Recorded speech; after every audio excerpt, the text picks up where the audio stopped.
Hi, my name is Paul Griffiths and I'm the lead practitioner of Valley Steps. Welcome.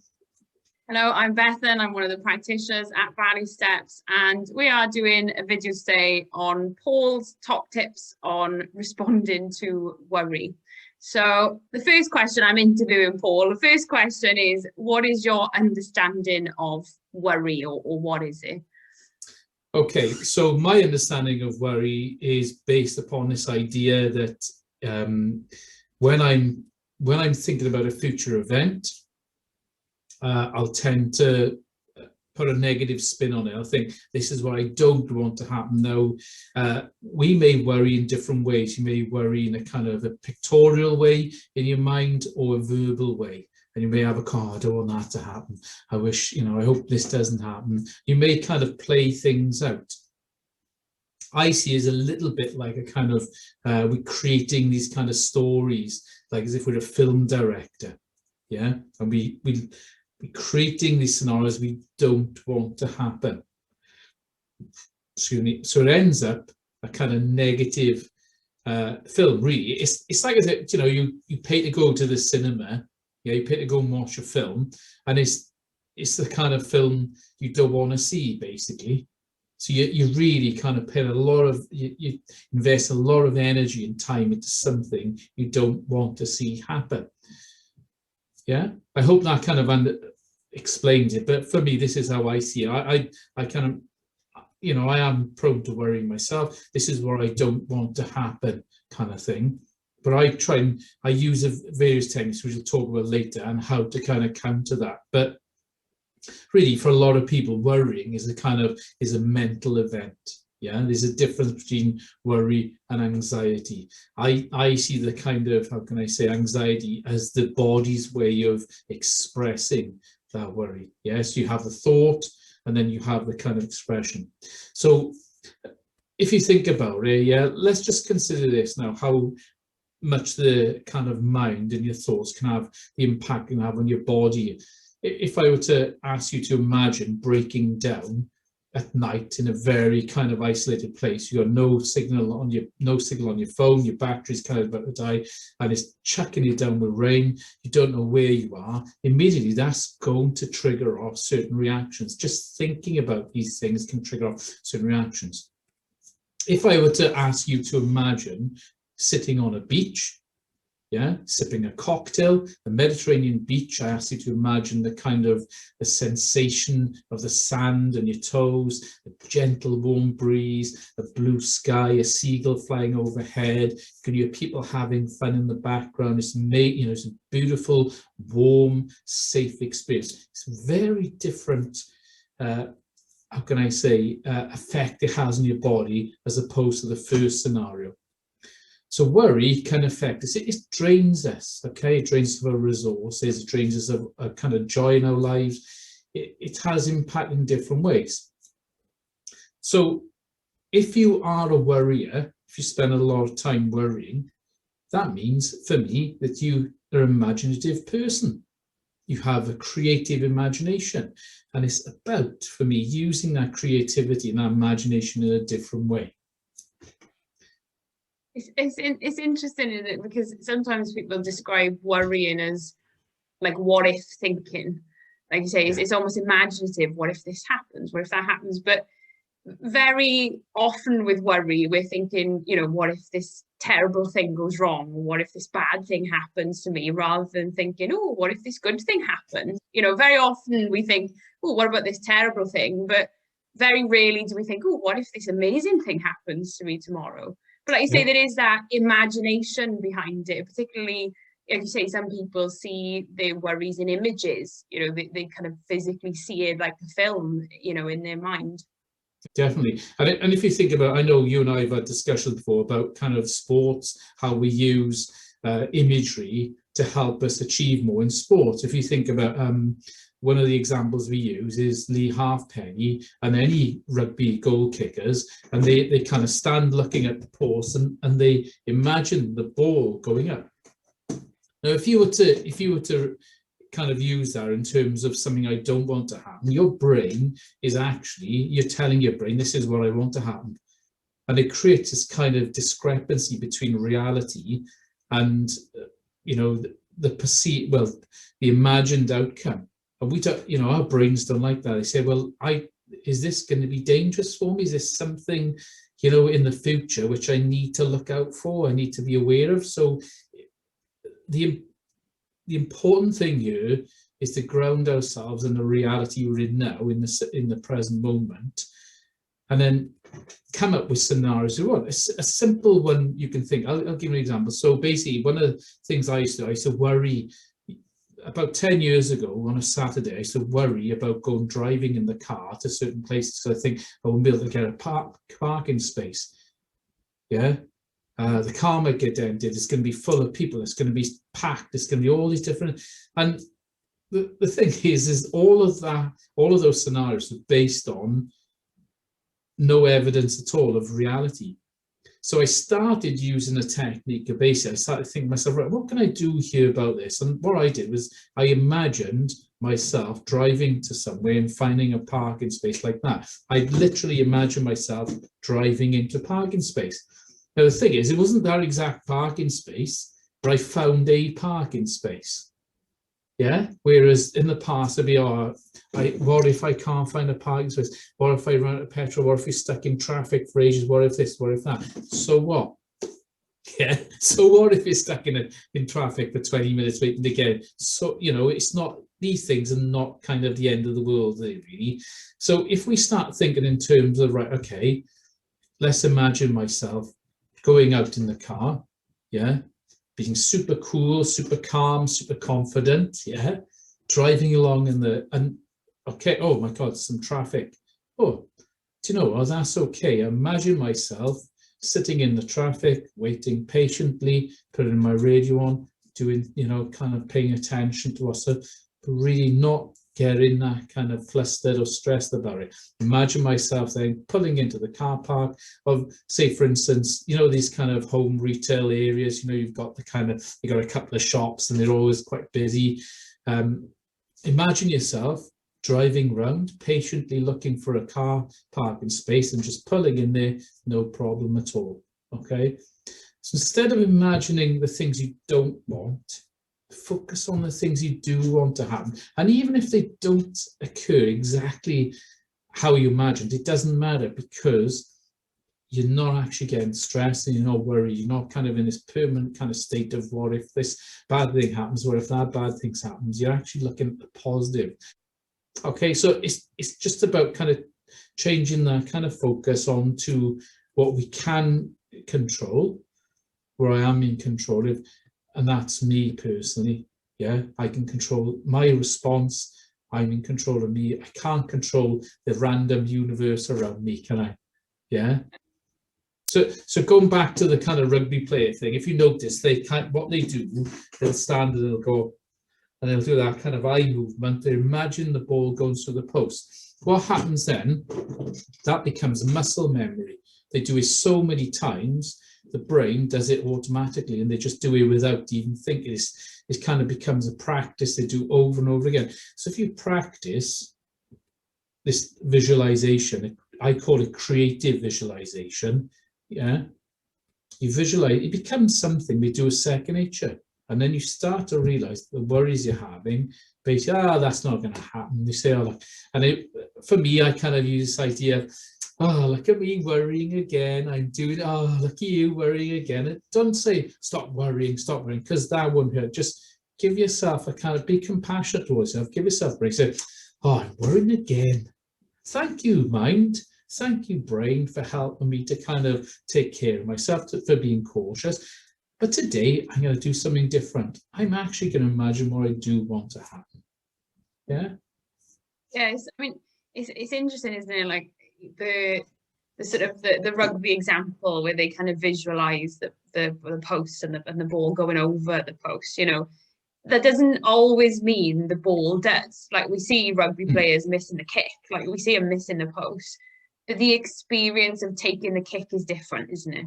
When we're thinking about it's the same in kind of everyday life. When we're thinking about what could go right rather than what could go wrong, the experience we have of doing it is different. And Yeah. it might be that the outcome is still the same. It might be that you drive to that place, you can't find a car parking spot, but the experience of driving there is going to be different than if we were focused on what could go wrong, I guess. I think what you said there is very important. What could go right. So a lot of people, they lie in bed worrying about what they didn't do instead of thinking and congratulating, applauding themselves, rewarding themselves for what they did do right. What I've done today, it's like that kind of look.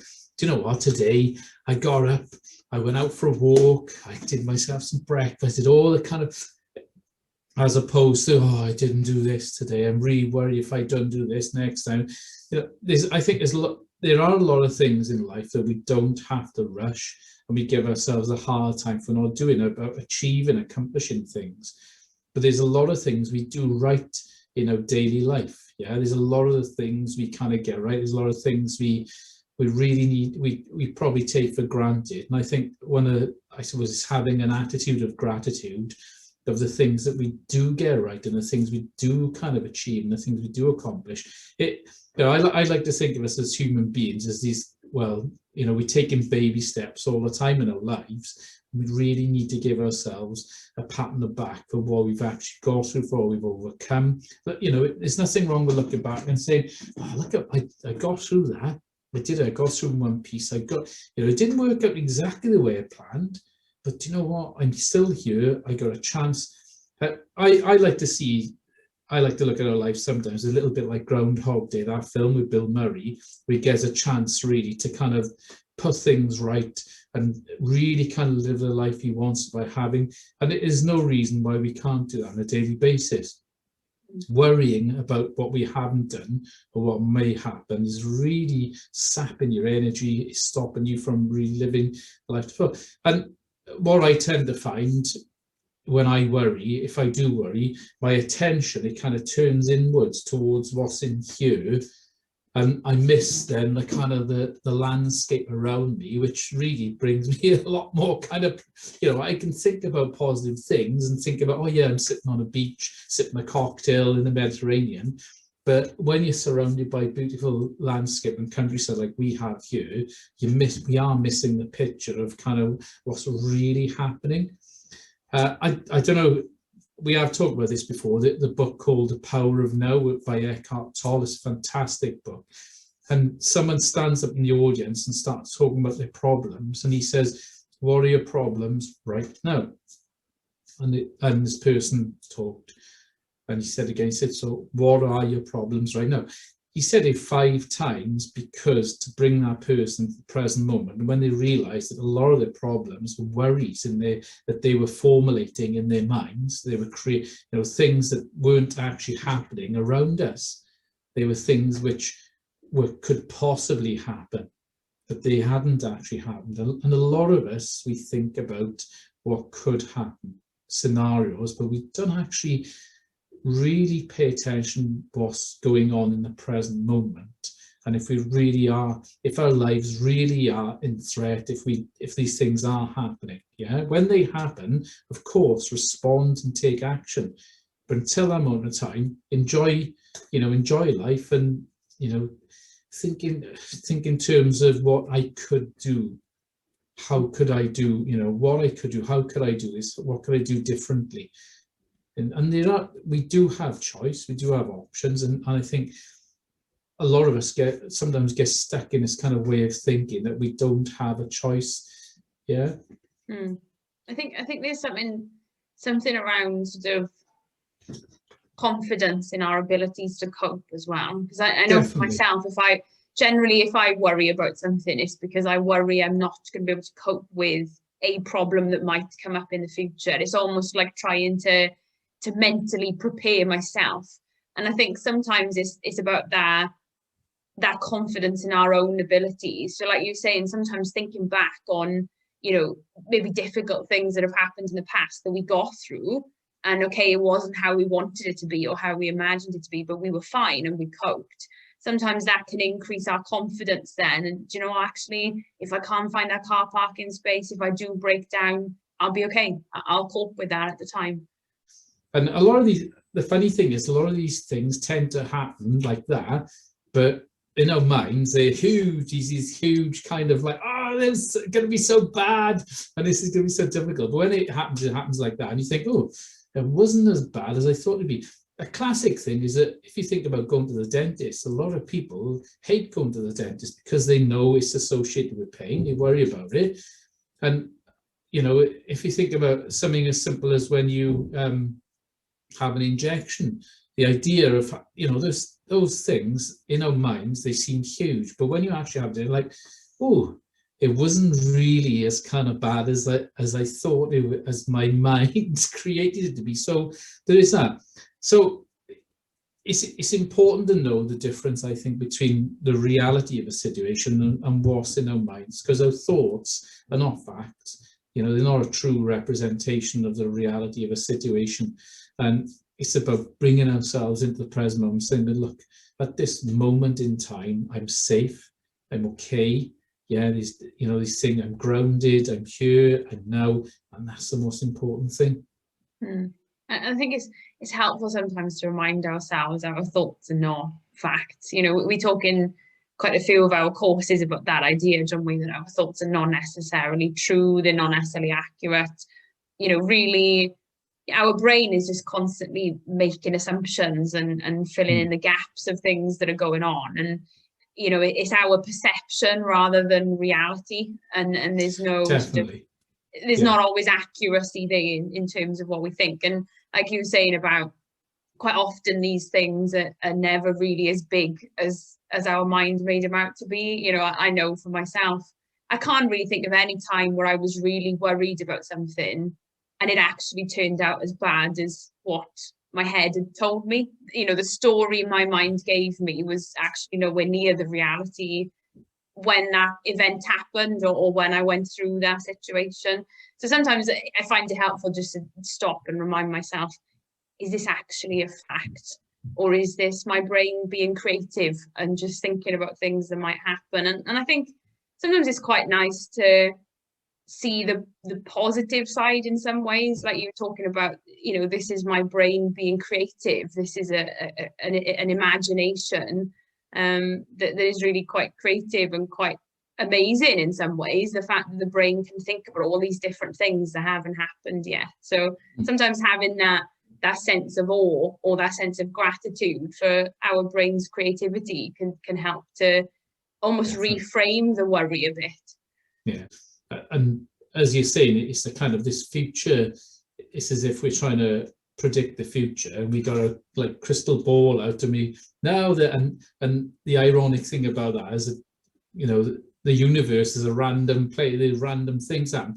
I'll give you an example. Yesterday, there's a big thing about a cat sitting on a train, which delayed train. You know what I mean? It's kind of, and people are taking the ironic thing about it is that people are taking pictures of the cat in the train and laughing about it. And then, you know, a lot of people worry about being late, but when, oh, look at that cat in the train, so funny.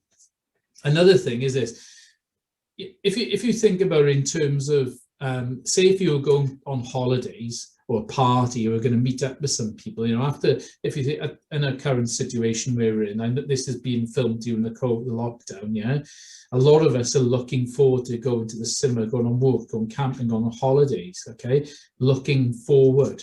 And that looking forward is filled with joy and happiness and a kind of idea that it's going to be fun, yeah. So, you know, worry is, to me, it's looking forward, but with a kind of negative, oh, I don't want that to happen. So what if we kind of replaced it with, once again, that kind of idea, let's look forward to the things in our lives, yeah, the things can happen, the things we'd like to do, but also let's be open to kind of these kind of random things that happen and enjoy them. Let's, you know, be open to things which will happen unexpectedly, which will bring us, you know, like the cat sitting on top of a train. Yeah, those kind of things, when they happen, everyone laughs and, oh, this, you know, if we lived in a universe which we could control, none of those things would happen. It wouldn't bring us so much joy and laughter, would they? So there is, I think, it comes back, this idea that you got to let go sometimes, allow things to happen, allow things to unfold. And this idea that you know, we're in control. We're never in control of the universe. We're not in control of the sun rising, or in control of where the clouds move. There's all different things in the world that we're not in control of, but we can, to a certain degree, yeah, control ourselves. And I know it does take practice. You can't do it straight away, but we can control how we respond in certain situations. I think this is this idea of resilience, saying, look, I know it's going to be difficult, but you know what? I'm going to come out the other end and I'm going to learn from it. I think the thing is, it's quite natural, isn't it, for the brain to want to seek control in uncertain situations. You know, if you think from a survival point of view for human beings, our brain doesn't really like uncertainty, because uncertainty means we could be in danger, you know. So it's natural that our brain tries to seek out certainty or control by trying to imagine these things that might go wrong and how we respond and all those different things. But like you say, there's a balance there, in the sense that, you know, if we were always in control of everything, then we'd never have any spontaneity in life. You know, if there was no uncertainty, we'd never get these random events that are actually quite funny or quite enjoyable or spontaneous. So one of the tips I have used in the past is called externalizing. So it's quite a simple tip. Basically, all the thoughts you have going around in your head, for instance, if you were worried, say for instance with the parking, if I wrote it down, I'm worried I'm not going to get a parking space. If you write that down, yeah, and then you look at it in black and white, it comes from up here down on the paper, and when you read it, you realize how absurd it is and how nonsensical it is, yeah. And so if I read it, I'm not going to get a parking space, whatever, for the rest of my life ever. And you realize then that this statement, you know, the things you're worried about, they're based on no kind of evidence. And then what you can do again, you can actually read it to yourself in a ridiculous voice, an absurd voice. I'm not ever going to get a parking space. And it becomes even more ridiculous. And you realize your worries then are absurd. They're based on, you know, if I said to you, oh, I'm never going to get a parking space today, you'd probably look at me and think that's quite a kind of generalized, ridiculous statement to make. And then you realize your worries, a lot of them, they're based on lack of evidence, lack of, I suppose, you know, not actually being grounded in reality sometimes, because their attention turns well. There are other techniques you can use with externalization. Basically, you can kind of give a label to your worries. Perhaps you could say, oh, Captain Worrying is here again. Captain Worry is here again. I'm not going to get a parking space. That's Captain Worry. So you actually create this kind of externalized fictitious character, which really matches your kind of thoughts, and externalize it. So externalization, is very useful because it takes what's up here in your thoughts onto paper. Those thoughts then, they lose the power over you. They're more manageable, and you realize, you know, you get this kind of, how can I say, this reality check of saying, I'm not going to get a parking space all day on a Saturday, which is a bit ridiculous, you know, to think that you could drive around for 6 hours without getting a parking space. Now, this works for me, and I'll explain to you how it's worked for me. Last year, I was up in Aberystwyth, and I drove round for about an hour looking for a parking space because everyone was holidaying up in Aberystwyth. The car parks are packed, and they closed certain streets down, so you couldn't park there. So I drove round for an hour looking for a parking space, and in the end, I said, "That's it. I'm giving up. We're going to go back. We're going to go here, and we're going to have a day out there." And then, as I was leaving the town, I drove past a car park, a huge car park, which was virtually empty, and it had loads of spaces there. And this is the thing, is that the ironic thing about it is that when I kind of relaxed and said, right, okay, let's let go of this, that's when I found the parking space. Yeah. And one of the things I was trying to do was park closer to the seafront. And so all that time I'd spent trying to find a parking space close to the seafront, I actually could have got a parking space closer. And found a parking space, walked into the town, fantastic, spent the day there, had a lovely day there, no problem at all. But the more I told myself, I'm not going to find a parking space. And I had my daughter in the car, and I said, "Oh, I've had enough of this, fed up with this, yeah. Oh, I can't find a parking space." So the more and more I told myself that, the more I noticed my anxiety, well, not my anxiety, my kind of my annoyance going up and up. And when I let go of it, I said, right, I said, giving up. That's when I found the parking. So telling yourself these things doesn't actually work. So, you know, what I say now when I'm going out, what I do when I'm going out, I imagine I'm going to find a parking space instead of telling myself. So with externalization, a top tip for you is basically any worry you've got, yeah, write it down. Write it down, because a lot of these worries, the generalized statements, which are so, you know, they're so vague and ambiguous. There's no specific. So you can reframe that, as you said earlier on, reframe it to, you know, I may find a parking space, it may take some time, but whatever. Simple as that. Sometimes as well, it's helpful in situations like that to think about, you know, what is the worst case scenario? You know, if I don't find a car parking space, then I just go somewhere else for the day. You know, it's not the end of the world. It's not the end of my life.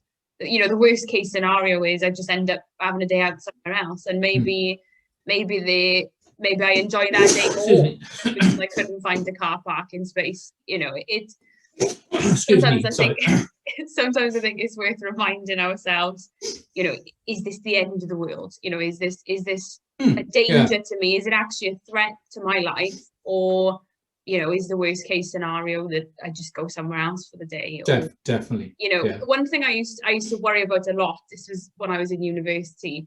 If I was traveling home on the train, I used to worry all the time about not being able to get a seat. And I just stopped one day and thought, what does it matter if I don't have a seat on the train? You know, the worst case scenario here is I've just got to stand up. It's not the end of the world. You know, it's just, oh, well, I haven't got a seat. So, you know, sometimes it's worth just reminding ourselves, you know, am I actually in danger here? Is it actually a threat? You know, what is the real worst case scenario if this doesn't go to plan? And that's important, because a lot of us, we have an idea of how we expect life to be and how our schedule, our plan for the day, and when it doesn't turn out, when it doesn't fit with what we expect it to be, we end up becoming disappointed, and a lot of us become stressed by it. Now, life's not like, you know, the way we live out here, the human condition, we kind of, I know we like certainty, but to a certain degree, as we said earlier on, things are going to happen which are beyond our control. So I think it's dealing with a lot. When I was young, I used to say, oh, well, this wasn't supposed to happen.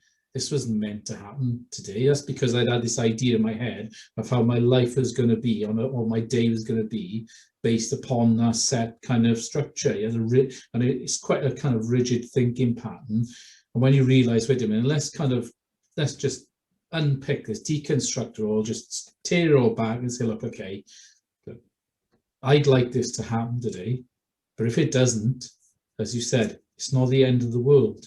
I can do other things. Yeah, it doesn't have to be a set particular way, but I have choices and I have options. We kind of look at the risk involved in things. A lot of things we do in life, we take risks every day. Remember we talked about this, didn't we, about the risks we take, having something different for breakfast, going to a different restaurant, going a different way to work, or to work, you know, to the shop. That's a risk involved. So I think sometimes it's about kind of like stepping out of that comfort zone and saying, look, I'm not going to worry about what happens. Yeah, if I take a different way to work or a different way to shop, let's just see what happens. Let's just go with the flow with it. Yeah. So thank you, Paul. So we've talked a bit about visualizing, externalizing, sort of building our confidence, having some sort of positive statements. I know I can cope with this, and thinking, you know, what is the worst case scenario if this does happen? You know, I'm still safe. You know, my life is not in any danger. I'm okay. So thank you, Paul, for spending some time with us. Thank you very much. All thank you all for watching, and we'll see you in our next video. Oh, my hand. Bye bye, everyone. We'll just see what we end up with. Okay, I'm gonna face this way then. Right.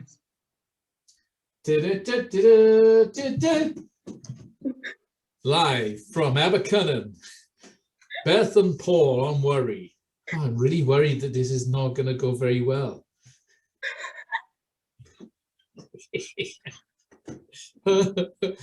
Anyway, let's do this. Do you want to start, or shall I introduce you? Hello. The ragged rocks. Anyway, yeah. Hello, my name is Paul Griffiths. I'm the lead practitioner of Valley Steps. Hello, I'm Bethan. I'm one of the practitioners at Valley Steps. And today we're going to be talking about worry. We're going to have to edit that out. Yeah, we are. Should we try it again? Yeah.